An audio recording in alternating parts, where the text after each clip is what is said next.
കുടുംബങ്ങൾ ഒന്നിച്ച് ആഘോഷിക്കുന്നതിന്റെ ഭംഗി ശരിക്കും അടിപൊളിയാണ്. എന്ത് വിശേഷ ദിവസം ആയിക്കോട്ടെ ഞങ്ങൾ എപ്പോഴും ഒരുമിച്ചാണ്.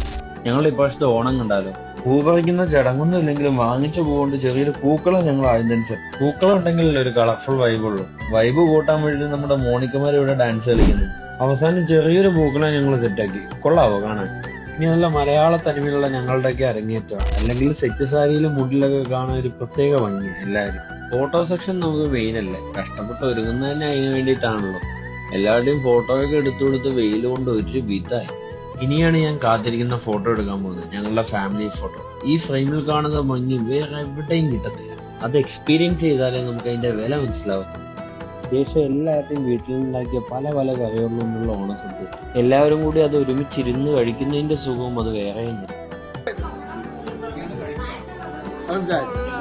ഫുഡ് കഴിക്കുമ്പോഴും ഫോട്ടോ എടുക്കാനുള്ള ഇവരുടെ മനസ്സുണ്ടല്ലോ. പക്ഷെ ഇവൾക്ക് ഇൻട്രസ്റ്റ് ഇല്ല കേട്ടോ. പിന്നെ അല്പനേരം റെസ്റ്റ് എടുത്തിട്ട് അടുത്തത് ഡാൻസ് പ്രാക്ടീസാണ്. അത് പിന്നെ നമ്മൾ കലക്കും. അത് കഴിഞ്ഞ് ഇവരുടെ ഡാൻസും, അലമുണ്ടാക്കാൻ ഇവളുടെ ഡാൻസും. പിന്നെ കലാപരിപാടികൾ ഞങ്ങൾ ആരംഭിച്ചു. ആദ്യം മുത്തുവെക്കലും, പിള്ളേരുടെ തുടങ്ങി വലിയവരുടെ വരെ ഉണ്ട്. മെയിൻ ഐറ്റം കോമാളിത്തരായിരുന്നു. ഓരോരുത്തരുടെ ഫേസ് എക്സ്പ്രഷൻ നിങ്ങൾ തന്നെ നോക്കും.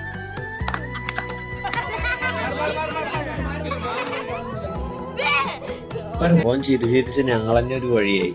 ഇതിലൊക്കെ രസം എന്താന്ന് വെച്ചാൽ ഞങ്ങൾ അവിടെ വെച്ച് എല്ലാവരും കുട്ടികളായി മാറുകയായിരുന്നു.